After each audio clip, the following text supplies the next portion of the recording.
Les coulisses de la Loire. Colette Maudion, Mouvement européen. Colette Maudion, bonjour. Merci beaucoup de venir ici au studio de 42 TV pour l'émission Les coulisses de la Loire. Vous représentez le mouvement européen, dont la présidente est une autre dame. Bon, peut-être en dire deux mots avant de présenter l'association, son maillage national et territorial dans la Loire. Oui, donc le mouvement européen qui a été créé dans la Loire en 2018 est présidé par Marthe Claire Portrand, qui est une ancienne collègue du département, fonctionnaire territorial. Voilà, nous nous sommes connus au cours de notre carrière et nous avons continué le partenariat avec cette association qui est représentée dans un peu plus de 60 départements en France. Et en Rhône-Alpes, il manquait un certain nombre de sections, donc d'où la création de celle de la Loire en 2018. Alors, il faut être très précis, c'est tout sauf un parti politique ou un mouvement... C'est ça, c'est une association transpartisane qui a été créée après-guerre pour construire une Europe de la paix. Et effectivement, dans les membres fondateurs comme dans les membres qui sont actifs maintenant, il y a effectivement des gens d'obédience politique complètement différentes. Ce sont des gens convaincus de la nécessité d'une Europe, celle que nous connaissons actuellement ou une autre, mais en tout cas convaincus de la nécessité. Alors on parlera d'un certain nombre d'actions récentes. Parmi celles-ci, une liste candidate vous a invité, la liste LR, pour faire un exposé, pour expliquer un petit peu techniquement comment fonctionne l'Europe, ses institutions, la Commission, le Parlement, les sujets d'actualité qui sont traités par les eurodéputés, j'imagine. Ben, on y reviendra. Alors, dans les obstacles que vous rencontrez un petit peu au quotidien, mais qui ne concernent pas que la question des élections européennes et de l'Union européenne, il y a aussi l'explosion des fausses informations. Et il y en a pas mal on voit ça avec beaucoup d'excès sur les réseaux sociaux, par exemple. Oui, c'est une action que nous menons régulièrement, mais encore plus actuellement, parce qu'effectivement, les décisions ou les événements liés à l'Europe sont très souvent déformés, l'occasion de propagande ou de campagne anti-Europe injustifiée. Un petit peu, on peut dire votre slogan au bon sens du terme, réveiller l'esprit citoyen européen. Est-ce qu'on peut expliciter un petit peu cette expression ? Oui, vous disiez juste avant, on est en période électorale, on se rend compte, et cette année encore plus, qu'il y a on va dire un défaut d'intention de vote.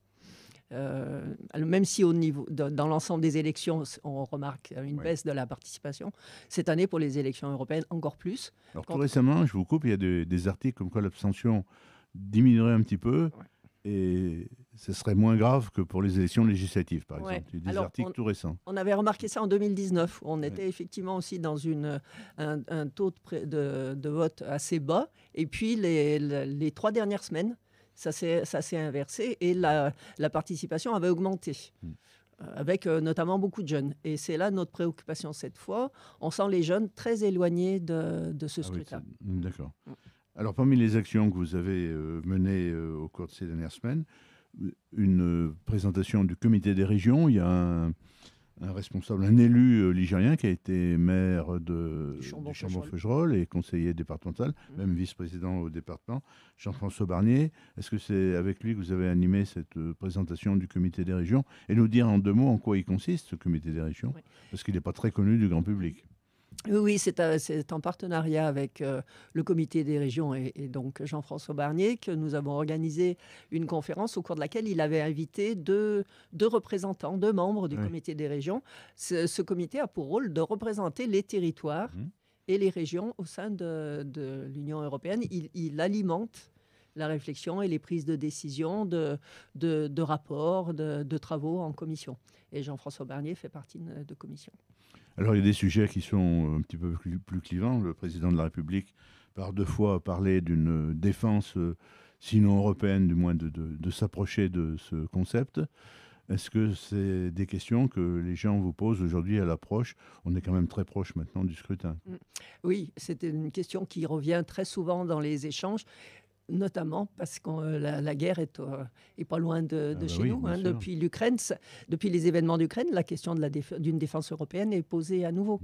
Et nous avons d'ailleurs organisé une conférence sur ce sujet-là il y a quelques semaines en lien avec la maison de l'armée de Saint-Étienne, où un colonel qui est maintenant missionné pour faire de l'information sur l'armée, sur les valeurs de l'armée. Il est missionné par le préfet pour faire ce travail-là, nous a parlé de la situation et d'où on en est sur la perspective d'une défense européenne. Alors, une défense européenne, en même temps, il y a des candidats. Je pense à la Moldavie, à l'Ukraine, à la Géorgie. Il y a des candidats aussi à l'admission plus ancienne. Moi, je connais un diplomate ligérien qui a eu des missions pour l'Union européenne et pour le Quai d'Orsay en Macédoine du Nord, au Monténégro, pays candidat. Et depuis quelques semaines, il est en Albanie pour la même mission de former des gens pour l'adhésion à l'Union européenne éventuelle. Est-ce que ça, c'est plutôt une bonne nouvelle ou est-ce que c'est mal perçu? On a vu que, par exemple, les Polonais n'étaient pas très contents de l'agriculture ukrainienne qui faisait peut-être du tort à leurs producteurs. C'est un vrai sujet de débat actuellement sur l'élargissement. Jusqu'où on va dans cet élargissement? Comment on peut effectivement maintenir un équilibre tout en permettant à des pays qui sont pro-européens de rejoindre l'Union européenne? Alors, parmi les réunions que vous avez tenues, il y en a une que vous avez tenue avec le mouvement européen du département voisin du Rhône, fin du mois d'avril à Lyon. Oui. Quelle était la thématique abordée lors de cet échange? Alors, le mouvement européen national avait incité les régions à organiser des débats locaux en lien avec les sections de jeunes européens, parce que très souvent dans les départements, il y a des jeunes européens, et c'est le cas dans la Loire. Dans la Loire, il y a des jeunes européens de Saint-Étienne. Nous avions amené une jeune étudiante en droit, oui. C'est ça. Donc, ce week-end avait pour objet de débattre des thématiques en lien avec l'Europe, de voir comment on poursuit, nous, cette campagne européenne. Et il y avait également une marche européenne dans les rues de Lyon samedi après-midi. D'accord. Alors là, on a un agenda, on vient de parler de l'agenda qui vient de s'achever, mais il y a des réunions à venir que je vais vous demander d'énoncer, une dans le Forêt à Feurs, une autre à Lyon et puis à Saint-Éan. Oui, donc à Feurs, le club des citoyens de Feurs nous a sollicité et il y aura donc une conférence débat sur les enjeux des élections européennes. Ensuite, le 22 mai à Lyon, une conférence débat sur l'Europe sociale. Donc là, c'est un rayonnement régional.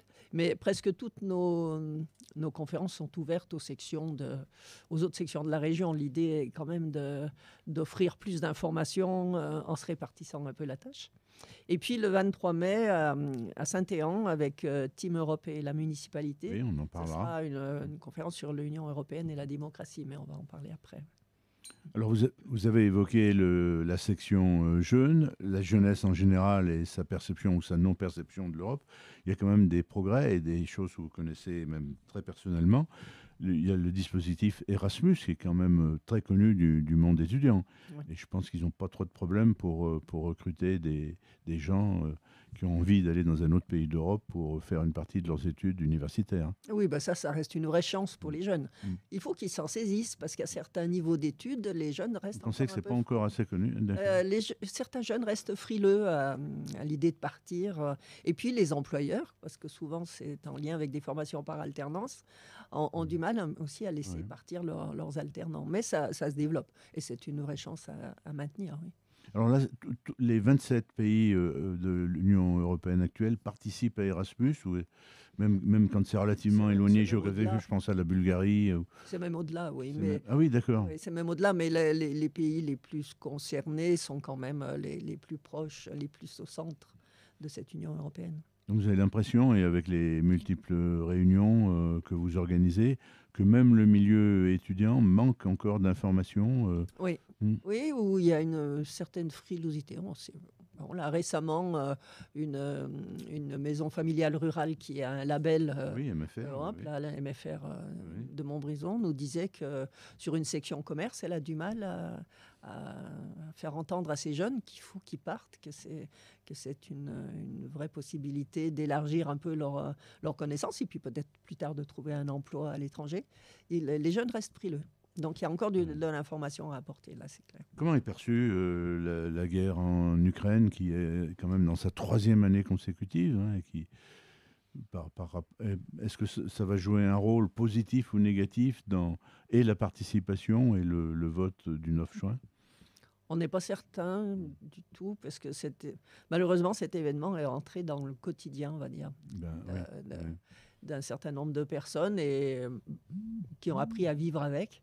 Il y a d'autres thématiques qui se sont invitées et qui posent plus de problèmes dans cette campagne électorale. Alors pour ceux de nos internautes qui sont intéressés par le sujet, est-ce qu'il y a un site internet, des documents que vous conseilleriez? Oui, Vous le conseilleriez. mouvement européen a un site internet et on édite aussi tous les mois, enfin, Ah oui, sur un une magazine. newsletter qui s'appelle Europa Loire, où en ce moment on évoque pas mal de sujets en lien avec les élections européennes. Très bien, on rappelle la date. Les élections européennes, Oui, le oui. 9 juin, un seul tour, hein, bien sûr. Et oui. Mm. Et proportionnel intégral. Voilà. Apparemment, il y aura beaucoup de listes, hein, d'après les Oui, communiqués. là, régulièrement, on Je en voit reçois ces apparaître jours-ci, oui, oui. de petites listes là, qui Des sortent. formations dont je n'avais jamais entendu Ouais. même C'est ça. le nom. Merci beaucoup, Colette Moudion. Merci à vous de cet accueil.